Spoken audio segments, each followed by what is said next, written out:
Happy Friday, আসসালামু আলাইকুম। অনেকদিন পর আপনাদের সামনে একটি ভিডিও নিয়ে আসলাম। আপনারা সবাই কেমন আছেন? আল্লাহর রহমতে আমরা অনেক ভালো আছি। তো ফ্রাইডে যেহেতু হাজব্যান্ড আজ বাসায়, তো তার সাথে একটু বাইরে যাচ্ছি।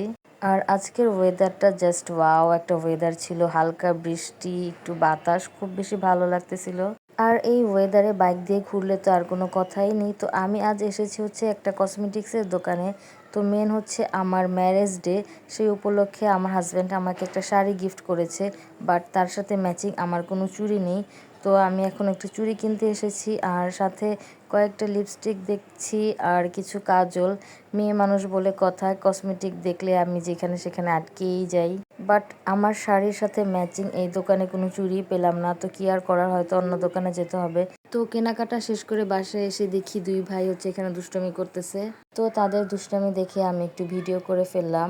তো আমি বাইরে যাওয়ার আগে আমার বাচ্চাদের জন্য বিকালের নাস্তায় একটি পুডিং আর হচ্ছে কেক বানিয়ে রেখে গিয়েছিলাম। তো পুডিংটা আমি ফ্রিজে রেখেছিলাম, তো এসে বের করে দেখলাম খুব সুন্দরভাবেই জমে গিয়েছে।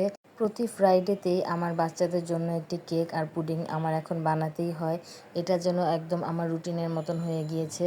তো যাই হোক, দুপুরে আমি তেমন কিছুই রান্না করিনি। আগের দিনে তরকারি ছিল, সেটা দিয়ে আমরা ভাত খেয়ে নিয়েছি।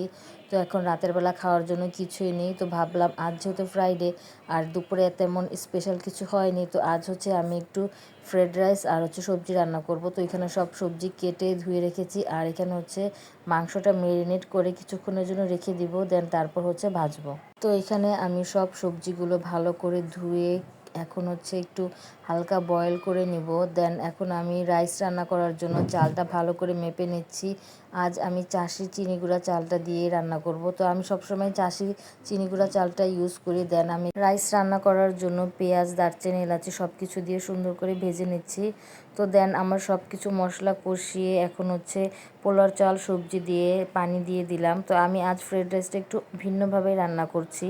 কেন জানি রেস্টুরেন্টের মতন ফ্রাইড রাইস রান্না করলে আমার সেটা একদমই ভালো হয় না।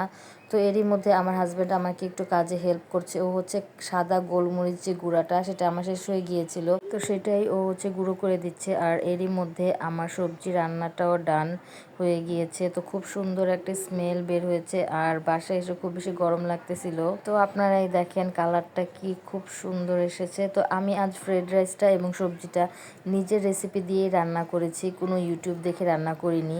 তো ইউটিউব দেখে ফ্রাইড রাইস রান্না করলে আমার একদমই ভালো হয় না। তো আমি যেভাবে পারি দেন সেভাবেই আজ রান্না করলাম।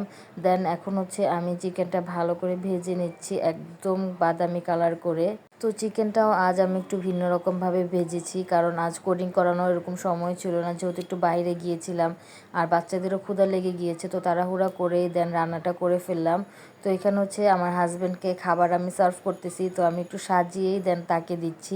আমি ফ্রাইড রাইস কিংবা অন্য কিছু রান্না করলে আমি সবসময় আমার হাজব্যান্ডকে পরিপাটিভাবে সাজিয়ে দিতেই পছন্দ করি। তো কমেন্ট করে জানাবেন আমার রান্নাগুলো আপনাদের কাছে কেমন লেগেছে। তো রান্না করা শেষে এখন সুন্দর করে সাজিয়ে হাজব্যান্ডের কাছে নিয়ে যাচ্ছি, দেখি সে খেয়ে কি রিভিউ দেয়। তো দেখতে তো খুব বেশি সুন্দর হয়েছিল এবং খেতেও খুব বেশি ইয়ামি হয়েছিল। একদম খুব সুন্দর একটা স্মেল বের হচ্ছিল। তো হাজব্যান্ড আমার এখানে হচ্ছে চামচ দিয়ে খাচ্ছে, তো আমাকে বলতেছিল তোমার স্পেশাল রান্না একটু স্পেশালভাবেই খেতে হবে। তো আমাদের ভিডিওগুলো আপনাদের কাছে কেমন লাগে অবশ্যই অবশ্যই কমেন্ট করে জানাবেন এবং লাইক, ফলো, শেয়ার করবেন। তো আপনাদের সাথে দেখা হবে আমার নেক্সট কোনো ভিডিওতে। তত পর্যন্ত ভালো থাকবেন, সুস্থ থাকবেন এবং আমাদের জন্য অনেক বেশি দোয়া করবেন। আজ এই পর্যন্তই, আল্লাহ হাফেজ।